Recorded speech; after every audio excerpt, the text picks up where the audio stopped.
are studying philosophy and theology this year as part of the VBS College of Jewish Studies. And Rabbi Feinstein spent, I believe, 6 sessions before the winter break, and he taught about Abraham Joshua Heschel. And Heschel impacted the way that American Jews think about the world, the way we think about Shabbat, the way we think about God. And I often think that the answer from the Jewish Israeli perspective is Kook, but it's not a perfect analogy, right? Because they're not addressing the same questions in the same time period. Heschel comes essentially to prominence after the Shoah here in America and brings his knowledge of prophets and prophecy to the United States and finds a home in New York within a framework of civil rights and lots of questions that arise here in this country. And Rav Kook, his life is lived out in the framework of essentially the second wave of Aliyah, which is the successful wave of Aliyah, the second wave from Europe that ends up settling Tel Aviv and begins what we know of today as the process of the Yishuv, the group of the pioneers that settled the land of Israel for what became the modern state in 1948. And his outlook and theology and philosophy very much sets the groundwork for to bridge the gap between the secular community and the religious community in Israel. And he gives birth to what's called religious Zionism.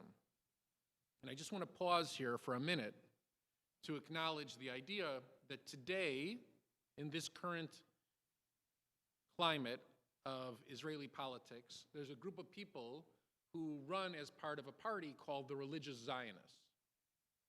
And I would argue, much like, when you watch Hamilton, the Democratic Republicans and the Democrats, would those groups back then recognize the parties today? Probably not in any way.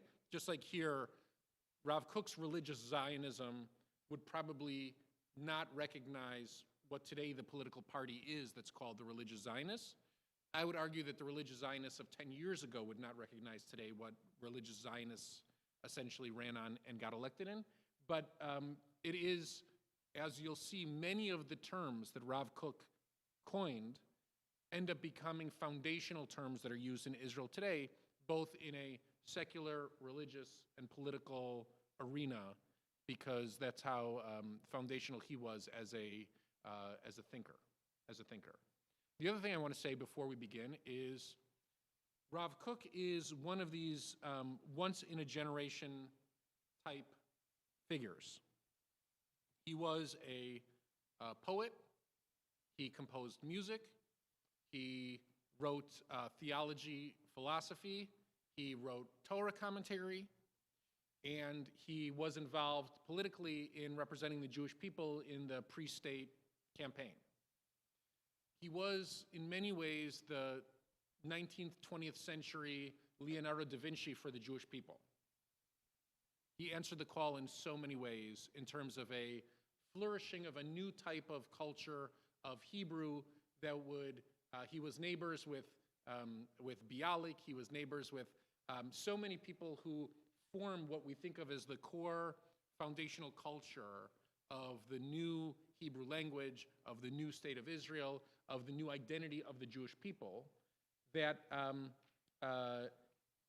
we are just studying one aspect of him here. But were this to interest you, and that aspect is described in this book, Orot, with all of the translation and analysis by Bezalel Naor, published in Israel through Magid Publishing. If you want to continue, all of the essays of Orot are contained in this book and translated into English as well as the original Hebrew writing. And if you'd like to continue studying Rav Kook, there are many different resources to study his poetry and his music and all the different aspects of him. There is a yeshiva that's been established in his honor, as we'll talk about in a minute, in Jerusalem, that's established at the end of his life.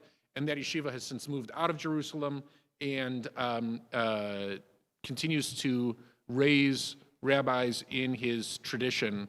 And we will learn that tradition as we move through the class. So that's a rabbi trick. Before I say what I want to say, I'll just say a few words. And those ends up being longer than the actual what I want to say. Here we go. The beginning of Rav Kook. Okay. So Rav Kook is born in 1865 in what's known today as modern-day Lithuania. But at that point is the pale of settlement of the Jewish people, right? Jews are moving into northeastern Europe in the beginning, end, let's say, of the 18th century. We're talking about the late 1700s, early 1800s. One of the many times we're pushed out of Central Europe, and we look for farming opportunities, we look for business opportunities, we look for areas to create Jewish schools and Jewish neighborhoods, right, in which we want to raise our kids.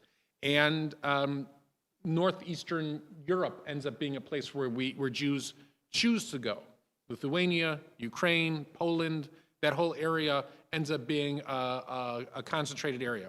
1865, Rav Kook is born into this neighborhood of the world, and he immediately is recognized to be brilliant and is sent off to a yeshiva, where he attracts the attention of the Rosh Yeshiva, and the most famous teacher in the yeshiva is Rabbi Eliyahu David Rabinowitz Teomim, known by the acronym Aderet, right? The for Eliyahu, the Dalet for David, the Resh for Rabinowitz. You see, he's called the Aderet. And the Aderet chooses Rav Kook not only to be his student, but also to be his son-in-law. And as is the case in Anatevka, he gives Rav Kook his daughter as a wife. Rav Kook's first wife passes away just a couple of years into their marriage. And the Aderet, this is just for all of us to know, the Aderet then arranges with his twin brother, who has a daughter, for that daughter then to marry Rav Kook as a second wife, to keep Rav Kook's lineage in the family. That's how much they believe that Rav Kook is going to turn into a brilliant, brilliant rabbi. And Rav Kook has his only child. He has a son with that second daughter, the second wife, the daughter of the twin brother of the Aderet. Does everybody understand the story? Yes. Okay. And we should know that it is his father-in-law, not the Aderet, but the twin brother, who just gets kind of pulled into the story. He ends up being a Zionist force and a teacher in Rav Kook's life. So through the happenstance of him losing his first wife, this other person is brought in who is not going to be somebody who stays in the yeshiva, but somebody who moves to Israel ahead of him and ends up bringing him along because daughters want to be near their fathers. So the whole thing ends up working out for Rav Kook in the long run. In 1887, he's placed in his first rabbinate, his first position, and he ends up becoming the rabbi in Zomel, Lithuania. He's 22 years old when he's a rabbi of a shul, which was not common in those days for such a young person to become the rabbi of a shul. And then immediately he's moved, not immediately, 12 years later he's moved, or rather 8 years later he's moved to a larger congregation in, I'm going to mispronounce all of these, in a different neighborhood, a different city in Lithuania. Now, to understand Rav Kook's thinking and his legacy, there are 3 dates inscribed on his gravestone. So this is a picture of Rav Kook. This is a picture of his gravestone off to the right. Okay? He's buried on Mount Olives in Jerusalem. All right? And people visit his grave on a daily basis and pray at his grave as people pray at the graves of lots of tzaddikim, righteous people, to carry their prayers. And those 3 dates are, his birthday is not there. The day of 1904 is the day that he made Aliyah, the day that he arrived in Israel to become the chief rabbi of the city of Jaffa. In 1919, he becomes the chief rabbi of Jerusalem and pre-state Israel as a whole. And then in 1935, he passes away. And so when his students were deciding what dates, they said that he used to talk about the idea that his life began the moment that he set his feet in the land of Israel for the first time. And then the date that he wanted to be remembered was the date that he became the rabbi for the Jewish people, for this people that was struggling to establish the state. And so those two dates were both remembered by his students on his gravestone. And it's a fairly unique looking gravestone with a lot of explanation. As you can see, flat, resembles, if you've ever been to a cemetery in Israel like Har Herzl or anything like that, it looks very similar. Okay, we're going to run through his career. And then, after his career, in terms of publishing, what he published along these lines, we're going to look at two of his essays. Each week, I want to look at two of his pieces of writing, and I've broken them into kind of themes for each of the week. This week, we're going to talk about theology and God and kind of look at a general thesis of his work, of all of the things that I've read. This is something we can glean and say, this is a good framework to start in. In 1896, he writes Musar Avicha, and it's a moral piece, right? It's the beginning of his idea of morality and ethics. So this is back in Europe. This is where he begins his publishing. In 1904, he moves to Jaffa.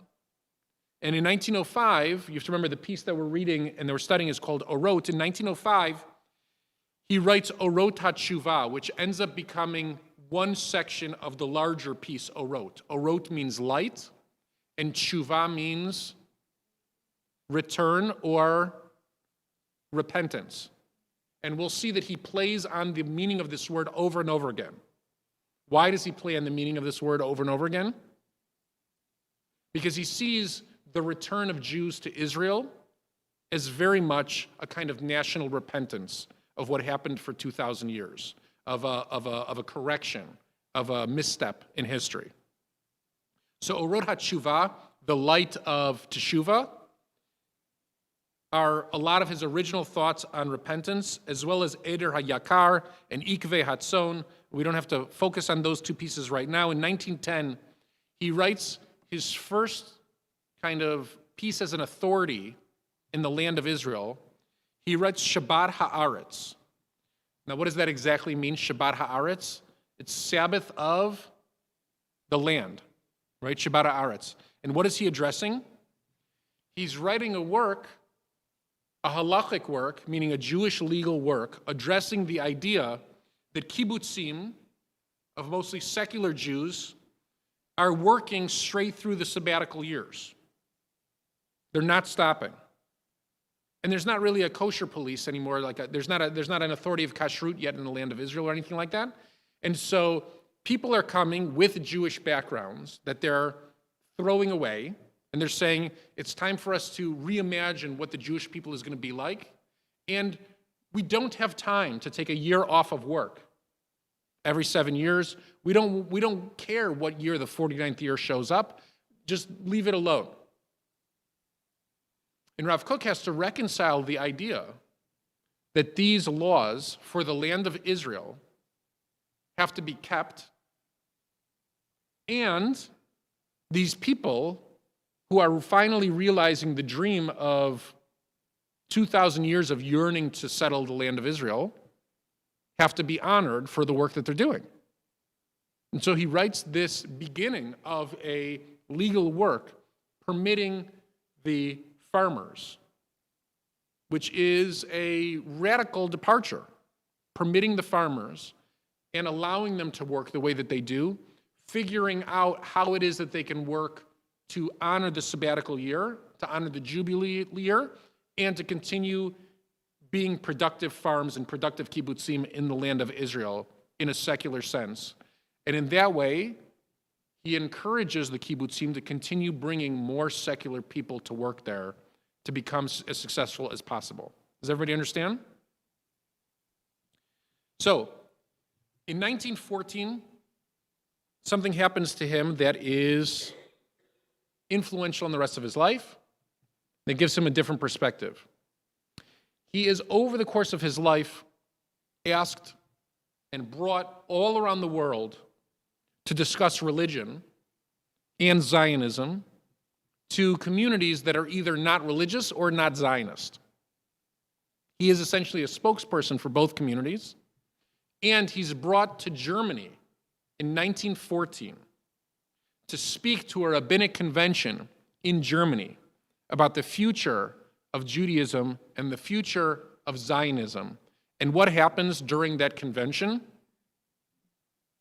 World War I breaks out. And he ends up being trapped in Germany.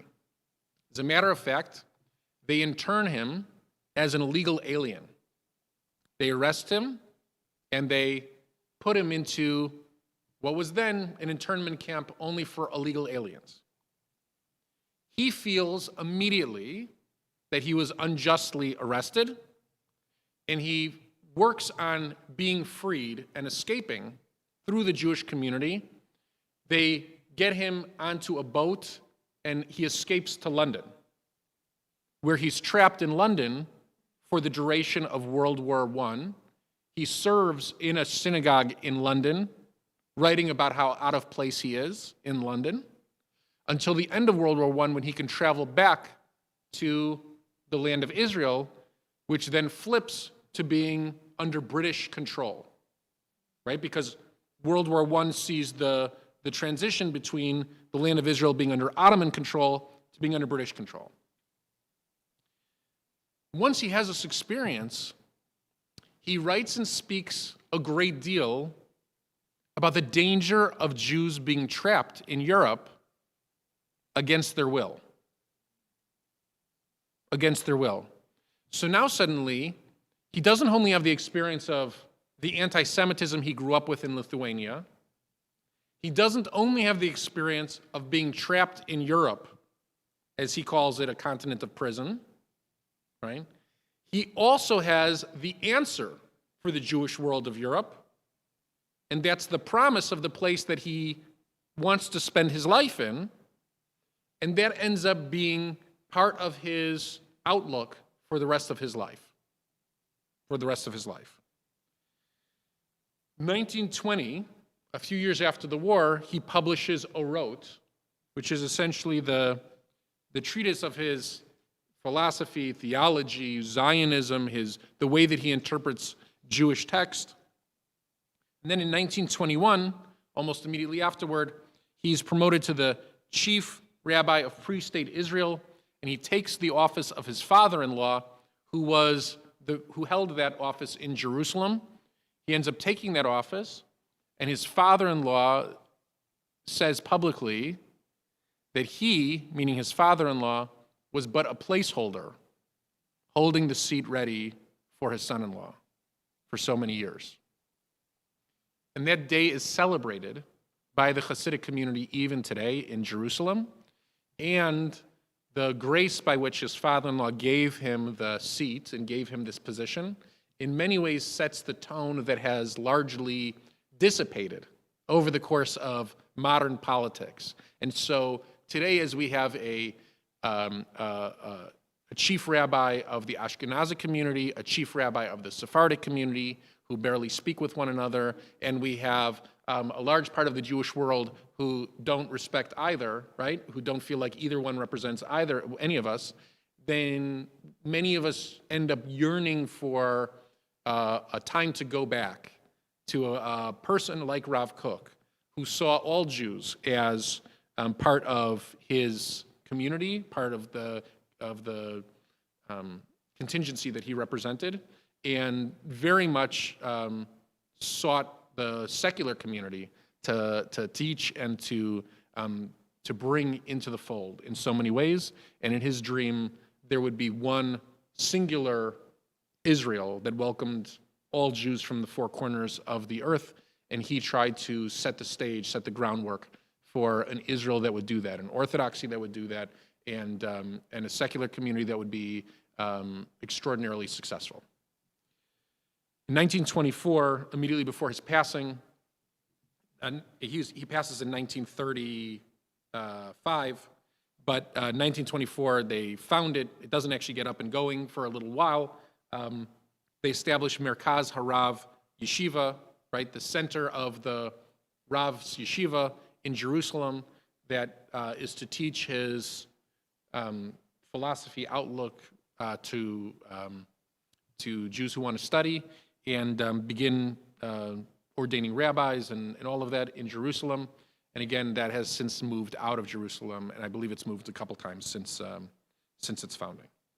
Are there any questions before we begin to read? Yeah.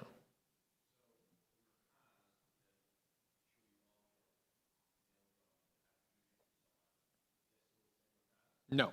Merkaz that you get so the question was, is the Merkaz that we get envelopes for contributions of the same Merkaz?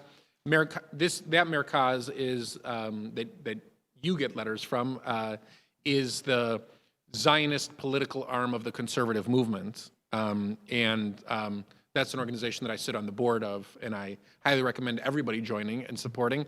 It's what seats conservative delegates at the World Zionist Congress that occurs every 4 years in Jerusalem.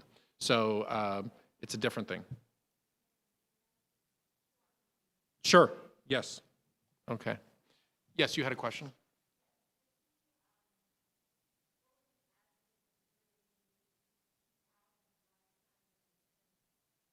It's such a good question. His attitude to the British and his attitude to the Ottoman Empire, I have not found a great difference in his writing toward either one. He spoke out about independence often. He talked about Jewish autonomy, and he talked about self-determination. He talked about a lot of Enlightenment ideas, but I don't know, according to his writings, that he ever ideated or articulated a political solution like the state itself. Meaning, he knew the Jews needed to decide our own future. He writes that many times. Did he imagine the state with a parliament of 120 seats? No, I don't think he was thinking along those lines. And although we know that I believe that he knew David Ben-Gurion very well, who was the head of the Jewish Agency during his lifetime, I believe by 1935. So there's a lot of crossover, right? And he sees the beginnings of what ends up becoming the state, but he himself, and we'll see this when he talks about the Jewish people and he talks about Israel, he's talking about something much bigger than just the state itself. And, similarly to Achad Ha'am, who writes about Israel as a cultural and social center and doesn't really address the political aspect of it, that was left to Herzl. Kook writes about Israel as an idea, as a cultural, sociological, social, religious. Israel is the everything answer to the Jewish people because it's the canvas on which we paint best. Is a good way of putting it.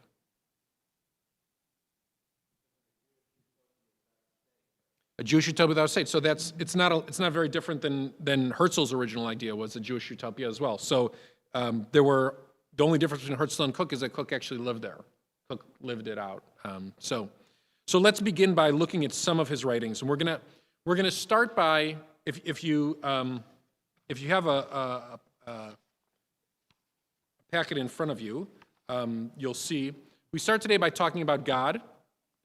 And you can follow along on the screen here. We start by talking about God today, chapter 1. And then we're going to talk about national instincts. Next week, we're going to talk about redemption and teshuvah, which, as I said, these are two sides of the same word, right? And then finally, the following week, the third week, we're going to talk about the land of Israel and particularism and universalism. These are all the names of different chapters of his writings.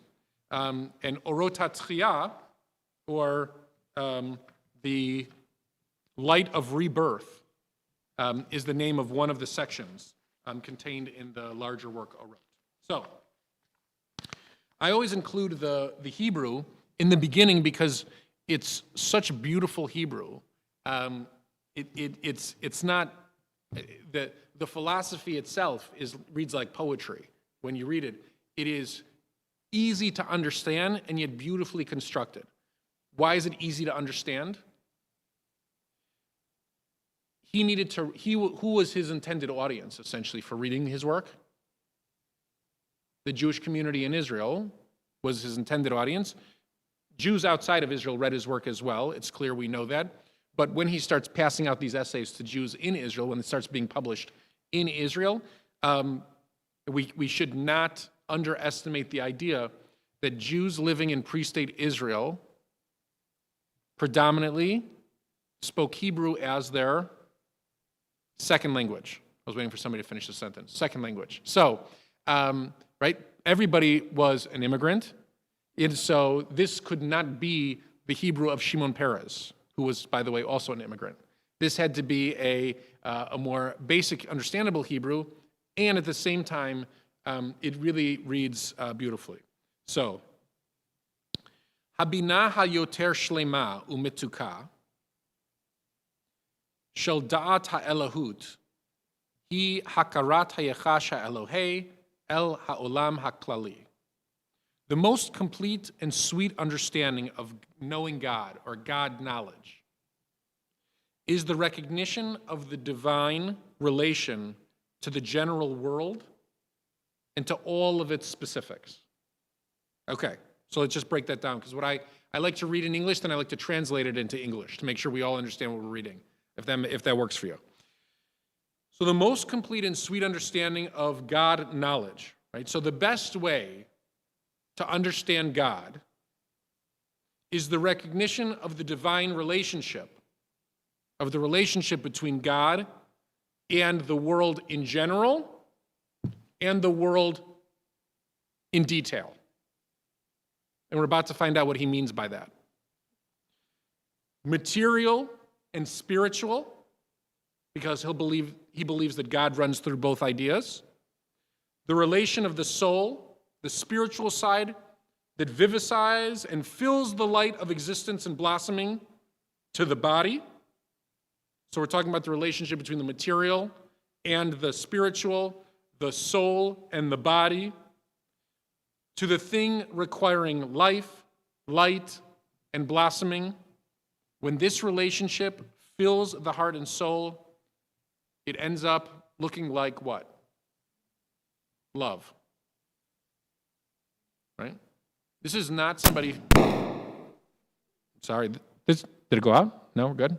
This is not some hippy-dippy writing this in the 1960s, right?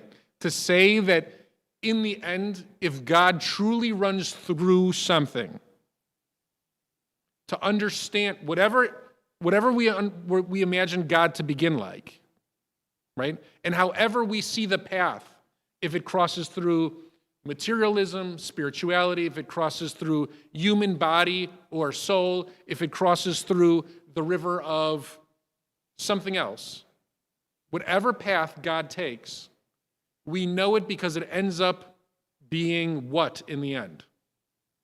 Love. Love. Right? Sounds like the Beatles. Maybe Paul McCartney was a big Rav Kook fan. I don't know. The civilized consciousness of the most refined enlightenment goes to complete beautifully this sweet recognition. So what he's saying here is that out there in the world, at this exact moment, Jews are going to universities around the world, and instead of studying Talmud, what are we studying? Everything else. So we're studying history, philosophy, literature. We're studying Enlightenment ideas. We're studying nationalism, capitalism. We're studying all of these wonderful Enlightenment ideas. And Rav Kook, in the opening, says, a civilized neshama, the civilized soul,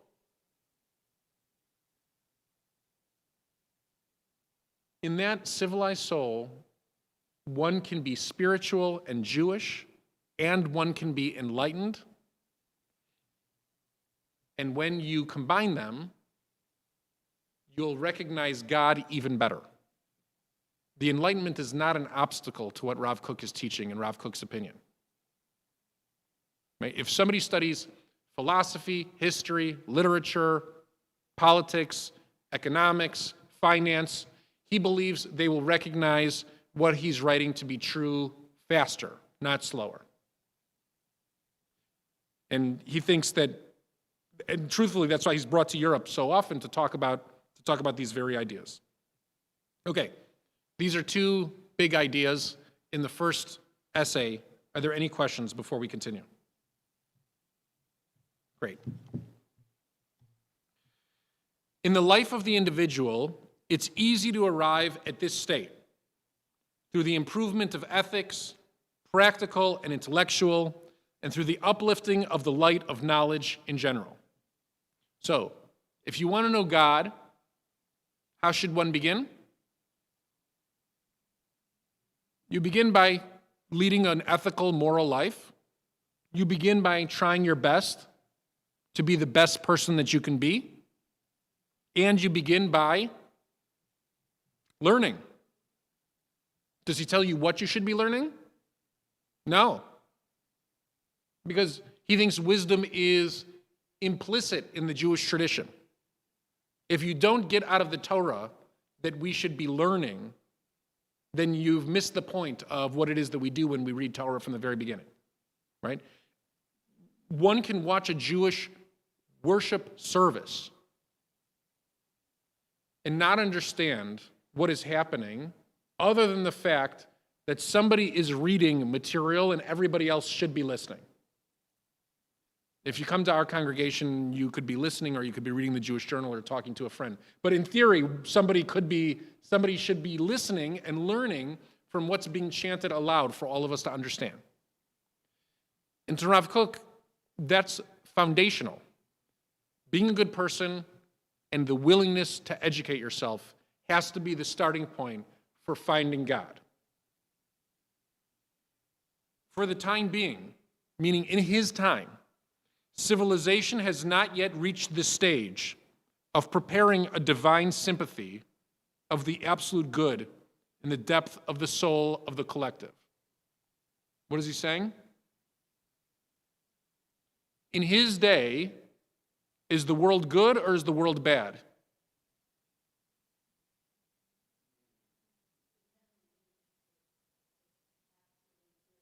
It's not reached good. Right. It's not reached good. Let's just say, right? Civilization, the world, has not yet reached a stage of preparing divine sympathy. We're not yet ready, collectively, all of us together, to understand God or to receive that kind of love in the soul of the collective. Humanity, so what is the answer for Rav Kook? Humanity has a surviving inheritance in Knesset Yisrael, in whose orbit the divine sympathy is found. So which group is actually constantly looking to receive God's love? Knesset Yisrael is the house of Israel, right? The house of Israel. This ends up being a phrase, right? The gathering of Israel. The gathering of Israel, together collectively, this is his phrase for collective Jewish people. The collective of the Jewish people has always been a group that's trying to be good and trying to learn, that's trying to earn God's blessing. And in so many ways, we stand as the inheritor of this kind of relationship, not only for ourselves, according to Rav Kook, but for the sake of the entire world. And in this way, the name of the book, Orot, the name of the book, The Lights, right? Most of us, when we think of the Jewish people and we think of the word light, we think back to Or Lagoyim. We are a light unto the nations, right? We've heard that before. And in this case, Rav Kook begins his writings by explaining that if there is going to be a light by which God enters the world, if there's going to be a tradition of understanding how God enters, how God relates to humanity, how God manifests in even the smallest of details of the world, collectively as a world in general, it has not worked. It has not worked. He's someone who travels a lot. And he sees different cultures through the Middle East and through Europe. He thinks there's not going to be a general agreement, at least for a long, long time, in terms of how God works. So the best hope for the world is for the Jewish people to come to agreement and for the Jewish people to begin talking about how to bring God into our lives into a more concrete sense, a more concrete way.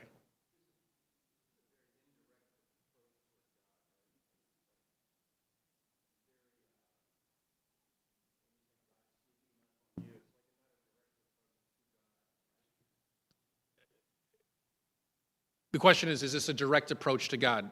Say more. When you say direct approach, what do you mean by that?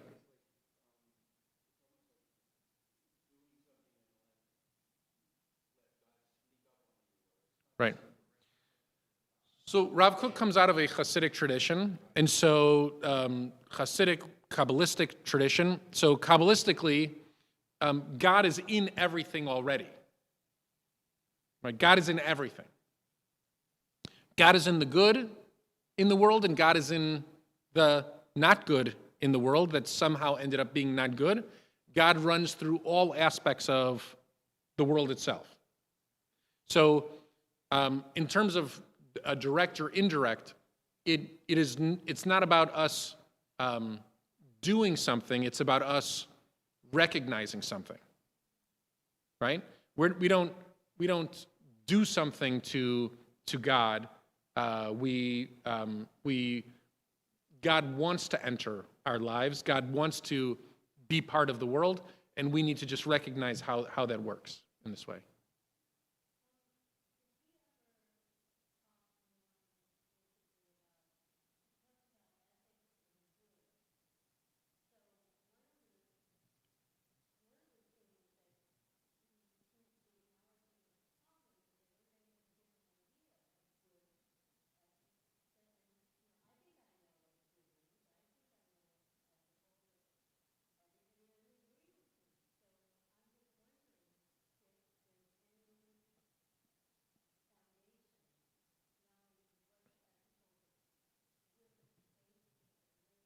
So I would say that the way that Rav Kook would answer that question, so first of all, Rav Kook, if you read his poetry especially, I would argue that he sees God in the enemies of the Jewish people as well, and asks these very existential questions, meaning there is no carve-out for him. He doesn't say this theology works except because when we see pogroms happening in Israel, it's not those people. His philosophy, his theology works because there is a struggle of godliness, of finding God in the world, recognizing God, enacting God in the world. And going back to the first page, how do we know if somebody is enacting God correctly, if someone is accessing God correctly? It looks like love. It feels like love.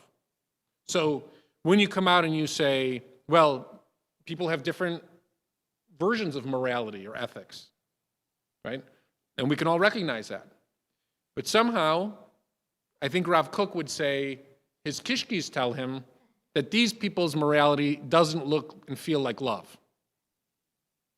Even though it's different, and he doesn't cast aspersion on morality and ethics, he chastises Christianity and he chastises Europe a great deal, but he wouldn't say that it's because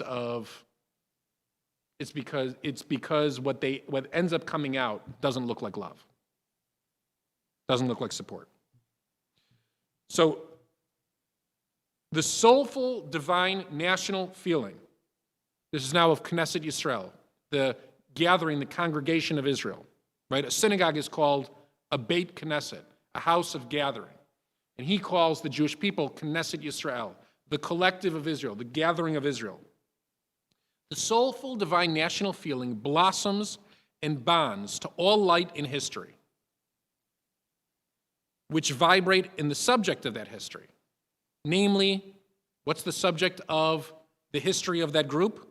It's centered around the inherited land, the land of delight, the land of holiness, the land of beauty, the land of light. So the light that the Jewish people finds, and he'll keep coming back to this over and over again, right? It is as if we live in a giant house. This is a very close analogy that he uses, okay? It's a Hasidic, it's a Kabbalistic idea. It's like we live in a giant house. You can live anywhere in the house, except only in one area of the house, in one room of the house, there's a window that looks up at the sky that gets light. So to say that the Jewish people can live anywhere and we can be fine is fine. You can live in the basement. You can live on the first floor. But only in one room on the second floor is there a window. And in that room, you can access the light. You can see the light much easier than the reflections that go during the day from that room into the other rooms. Or to put it another way, as he wrote in one of his poems, oranges can be grown anywhere in the world. And I really hope not to offend anybody who's watching on YouTube or Zoomiverse who's watching from Florida, who might be offended by this statement, right? Oranges can be grown anywhere in the world. Rav Kook would argue that a Jaffa orange tastes the best. I apologize to Florida. So what is he saying in the poem about the Jewish people? Is that we could live and raise our children anywhere in the world. There's no question about it. He's seen it. But something happens, he argues, when we go to that place in which our kids end up being different than in other places. They carry a different sensibility. And he'll address this over and over and over again through his writings. The sensibility is part of the milieu of his time, of the reinvention of the Jewish people. And that's something that he addresses. Why is it that the Jews living in Israel act so different than the Jews living in Europe? And so there has to be a construct that explains this to people. I know when I go, and again, this is just my own personal story, it's not some kind of scientific proof, but my cousins in Israel are all at least 6 feet tall, right? And when I go there and I'm standing with them and talk to them, they have children who are 6 feet tall. And we're all from the same set of grandparents, great-grandparents. Why? How is it that suddenly they end up being taller, stronger, looking different than we end up? Rav Kook would say, it's easy to explain. It's easy to explain. If we were raised in Israel, we would have drank that water and eaten that hummus and put on those muscles, and we would have ended up totally different. Okay, this is his explanation for how this ends up becoming what it is. Right? We'll see. I'll just show you from next week, right? These images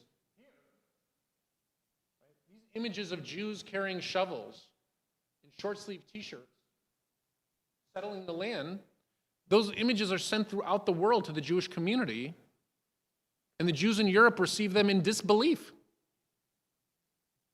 They can't believe that secular Jews, without Strommels and payas and everything, are building farms on their own, boys and girls together, walking together in unison to create something anew in the land of Israel, is a totally different world than what is happening in Lithuania where he was born.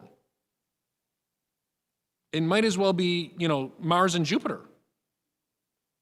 And when he gets there, he has to explain why it is that Jupiter exists, but everybody continues to want to live on Mars. Right? In other words, Hawaii is just 4 hours away. Why would anybody choose to stay in Los Angeles? This is something I think about all the time. Right?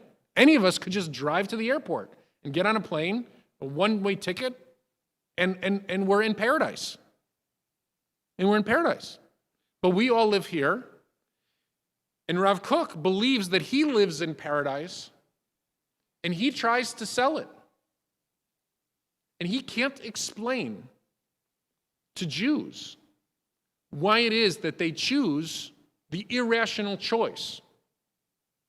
Because he ultimately sees with clarity, prophetic clarity. I'm not talking about the type of prophecy that Heschel talks about, the prophets of the Tanakh. This is a modern-day prophet who went around the Jewish world saying, the Jews of Europe are going to be exterminated, period. He says this to the Jews of Europe standing in Europe. If you're not going to die, your children will die. Just get on a boat and come back with me. And he can't understand why nobody gets on a boat with him. Nobody. He says to the secular world in Europe, they'll never accept you. So you might as well be religious and come to Israel. He says to the Orthodox world, this is not working out, what you're doing. This is not bringing about messianic times. This is not any of the outcomes that you're hoping to get out of this orthodoxy, that you're come to Israel and let's figure it out together, a new way forward. To both groups, he has a very critical outlook, and to both groups he tries to sell, and by and large, he doesn't find a lot of buyers in his life. Chapter 2, I want to, Orot HaTchiyah. This is one of the last sections of his Orot, but I want to teach it first because I think the two instincts here, it's good for us to understand before we go forward. Hateva motzeh et ridito bekibutz ha'enoshi yoter ma'osher bepritav. Teva, nature, like the brand Teva, nature finds its control in the human collective more than in individuals. So if you want to study nature, should I study one person or should I study a whole society? A whole society, right? This is not a trained anthropologist, but it's somebody who watches people as they live a lot. And the word that he uses for human collective is the word kibbutz in Hebrew, which I don't think is a coincidence. Hateva motzeh, nature is found et ridito bekibbutz. You see that last word on the first line, bekibbutz? Nature finds its control in the human collective. So if you want to look at how the collective behaves, if you want to see what nature looks like, or the rules or laws of nature, you study a collective. Then individuals are freer. And the type, I think every time I touch this, it makes that noise. The type of freedom specific to man is more evident in individuals. So individuals are freer, and the type of freedom that we enjoy can be found easier when we look at individuals. Not nature is found in collective, freedom is found in individuals. But society, human and national, stands more under the influence of nature, and the manifestation of instinct is more evident in it. What is he saying in this paragraph? Is society headed towards a trajectory of greater freedom? No. No. Society is headed in a direction of being controlled. It's headed towards tyranny. Society is headed towards tyranny. And he's asking for people to step out and say, I can control my own personal destiny. I can make my own choice. Who does he see coming to Israel in 1904? How do people arrive? Do people arrive on giant boats as giant families, everybody making aliyah together? No. How do people arrive? Individuals, a group of teenagers at a time. Who are settling the kibbutzim? young people, often without parents, who come to the kibbutz, ready to work, ready to begin a new life. They have to leave what they imagine as their social construct, as their family, as their community, their city. They have to leave all of it behind to start a new life and come to the land of Israel. And what Rav Kook is saying is that that choice for greater freedom is their only choice, because if they don't make it, society is continuing on a path towards the eradication of freedom or towards a path towards tyranny, which is precisely what happens around the world right after he passes away, or during that time.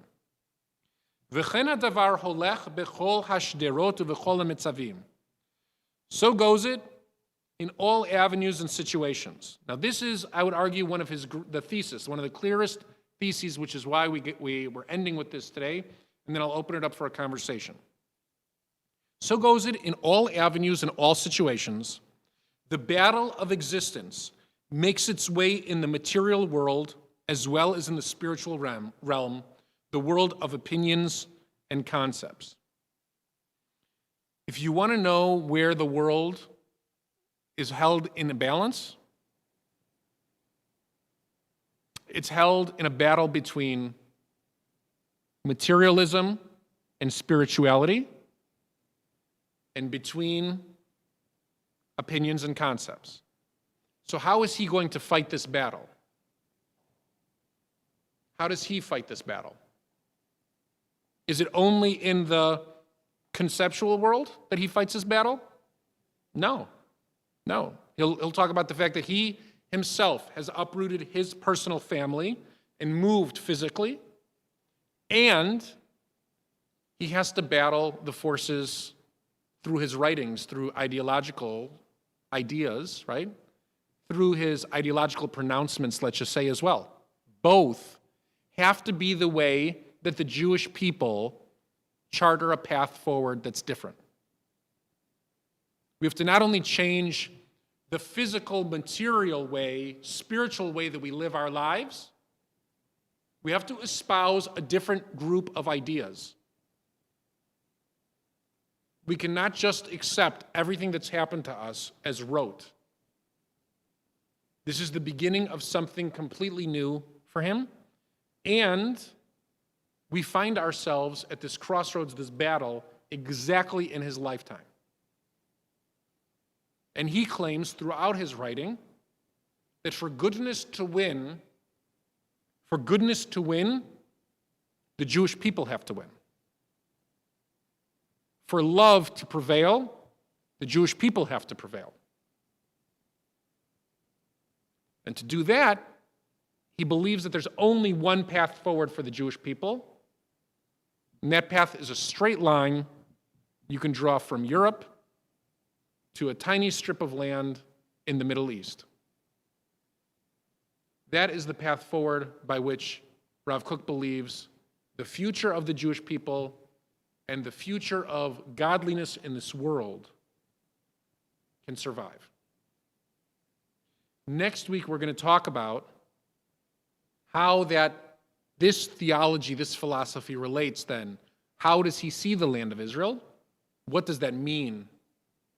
In the final class, we're going to talk about the land of Israel. Next week, we're going to talk about redemption and return. And when Jews begin coming back, how does he see? What does he think that means?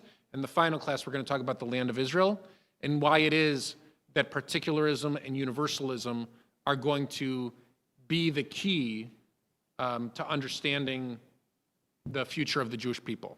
And I would argue that particularism and universalism is very much the key to understanding the Jewish people today. Are there any questions? Yeah.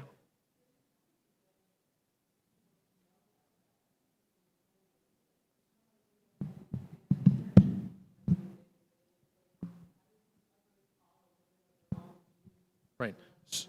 So how do his writings spread? How do his ideas spread so quickly through Poland? Bless you.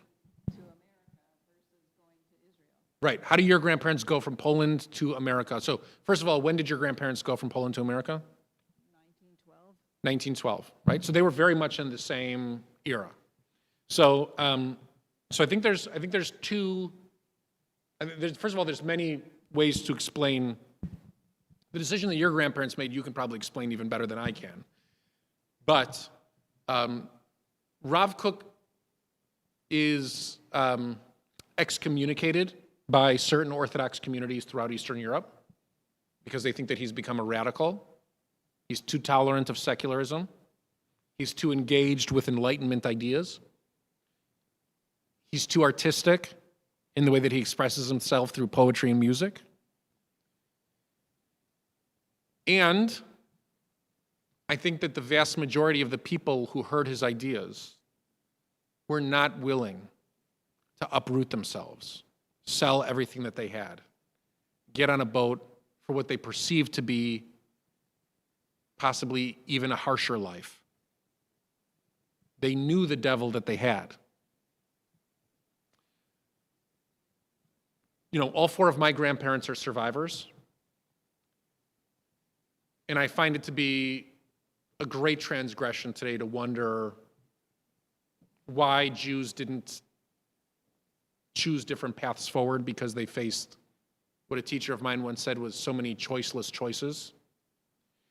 But I heard a story on the news not too long ago about a man who had a family in Europe as the Nazis were coming into Poland, and he told his wife and kids, they're just going to walk. They grabbed food, and they just started walking. They walked through forests for days until they ended up in, I forget which direction they walked or whatever it was, but they'd crossed, I don't know if they walked into Russia or wherever it is that they ended up.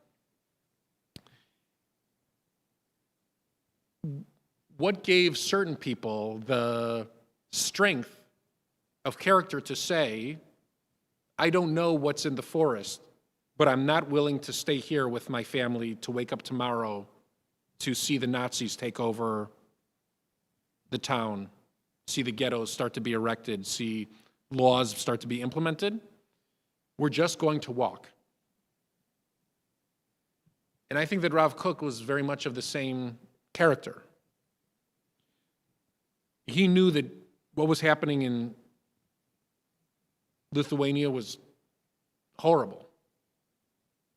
He could foresee a future that was worse. And he was willing to take a chance on what he believed, and we'll see, is the ancestral promise of the Jewish people, which is that if you believe, according to him, the message of the Hebrew Bible, we are supposed to travel back to this place. And all of the tropes of the year that encourage us to do teshuvah, that we have internalized as spiritual teshuvah, is only half of it. It's also a physical teshuvah. It's a physical return. It's a physical turning back to where it is that we're from. Right? So it's not only the spiritual, if you build it, they will come. You have to actually start building the place. Right? So he's saying he heard the voice and he started to build. And as we know in the movie, a lot of people think that's crazy. Yeah. Thank you. First of all, in context of the time in which he lived, you could say, you know, he saw what was the writing on the wall. Right. So that makes total sense. But then we have a greater perspective at this point, and we see what happened after and how things have turned, and maybe they turn again, it's cyclic or something. But the other thing is, his is also the choiceless choice. He's saying, you will die unless you leave. And isn't he sort of like, by telling every Jew they have to go back to Israel, and that's the only place they can survive, isn't that sort of putting them into some kind of maybe paradisical, whatever you say, ghetto? We're marginalizing people. They can only live here. And then, of course, they'd be easier to destroy. Right. So this is a point that many Jewish philosophers have tackled over the millennium is, if all Jews return to Israel, then what? So you can be rest assured it's never happened in all of our history. Yeah, I know. And he's not saying the Jews will survive in Israel. That's not Rav Kook's argument. Rav Kook's argument is that Jews will thrive in Israel. They will never thrive. They'll never be allowed to thrive anywhere else in the world. Okay? Anywhere else, which is no different essentially than Herzl's argument after the Dreyfus affair.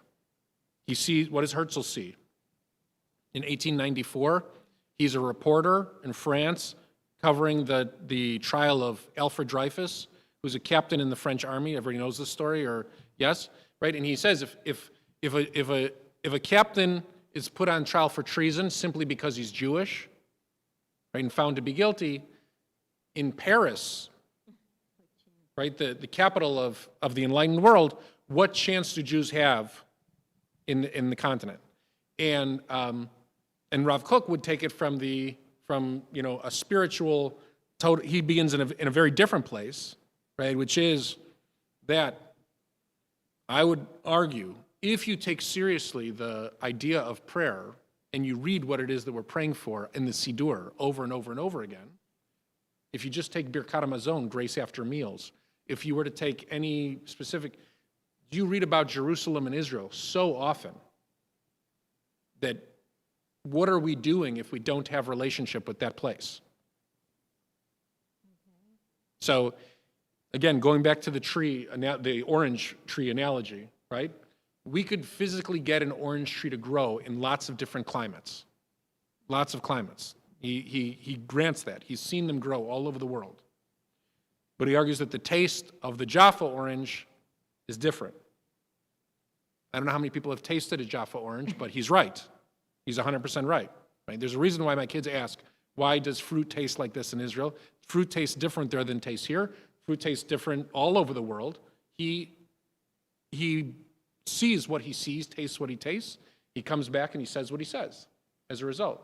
So the argument is not just that the tree will survive, it's that the fruit of the tree will be better in this environment. So he wasn't saying that if, that I thought he was saying that Jews will be destroyed. Well, he is saying, in Europe, he's definitely saying that Europe. to them. Right. Also, did he ever come to America? I don't think, I was trying to look for that. I don't know if he ever visited. I think there's a story about him coming to New York at some point, but I couldn't find it before this class. Yeah, that's what I was going to say. If I think he came to L.A. and Hollywood, he would see that this is the New Jerusalem, the new Jewish homeland. I don't know that Rav Kook would say that, in all honesty. And I'm sure there were a lot of philosophers at his time, as well as now, that suggest that the very survival of us has been the diaspora. The reason we have been able to survive and trade and have connections all over the world is because our strength is the diaspora. That we speak a million languages. We live all over the world. Right. So this is, again, this is a philosophical question, right? In terms of what role the diaspora has played, what role Israel has played for us through the millennium. Now, what's fascinating is that right now in history, I would argue, the Jewish people lives essentially in two poles, right? There's Israel, has half of the Jewish population of the world, and essentially North America has half of the Jewish population of the world. And there are other countries that I know I'm offending by discarding France and Australia, but it's such a small percentage that it ought to be discarded. So we have essentially Israel and North America right now that is, I don't know, the vast, vast majority of the Jewish world between the two places. The last time that was the case, the very last time that was the case, was exactly the time when the two Talmuds were written. There was the Jerusalem Talmud and there was the Babylonian Talmud. When people say that they're studying the Talmud, colloquially, what they're saying is that they study the Babylonian Talmud. They study the Talmud of the diaspora. So the contribution of the diaspora can never be diminished in the way of saying it doesn't matter, right? We're saying that the diaspora doesn't matter. It's been an integral part of Judaism since basically the 3rd century before even before that, the 6th century before the Common Era. At the same time, right? At the same time, from the prophetic times of that time, Babylonian exile, right? Daniel looks out the window and prays toward Jerusalem. Daniel from the book of Daniel, right? From the famous band Daniel and the Prophets. Daniel looks out the window and prays toward Jerusalem. And from that moment, Jews begin to pray toward Jerusalem. We all understand this? I'm not teaching you something new. We face Jerusalem when we pray, correct? That's why here we face east, right? When you're in Eilat or in Africa, you face north. When you're if were we in Moscow, we would probably face south. Were we in, Iraq, we would face west. Everybody understand this, how we all face Jerusalem? Jews all over the world, when we pray, we face Jerusalem.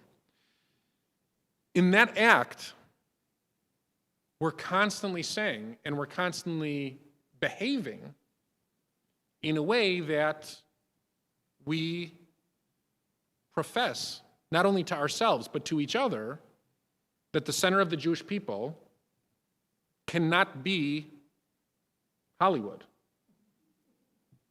As much...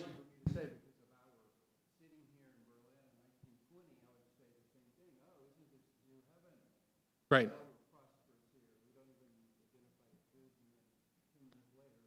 Right. So that was an enlightened Paris, right? So Jews living in Paris in the 1890s, I don't think felt necessarily that pressure. For whatever reason, one writer sitting in the audience saw what happened and foresaw a future that came out of it, and he ends up writing The Jewish State, which is a very thin political treatise that changes the world, the face of the world. So I actually think that today, in this day and age, more than ever, since, let's say, 600 of the Common Era, we live as a Jewish people in these two very pronounced centers. Very pronounced centers.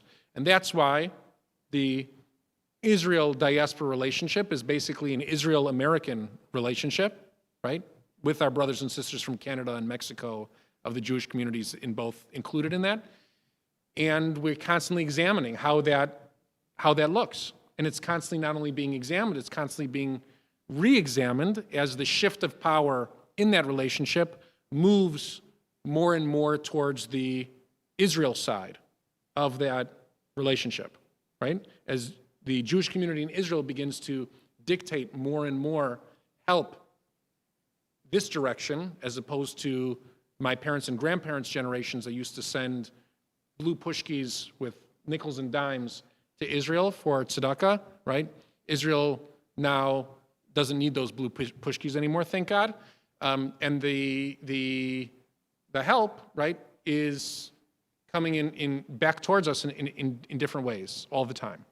And so this is now a very different global dynamic for the Jewish people than the one that Rav Kook lived in.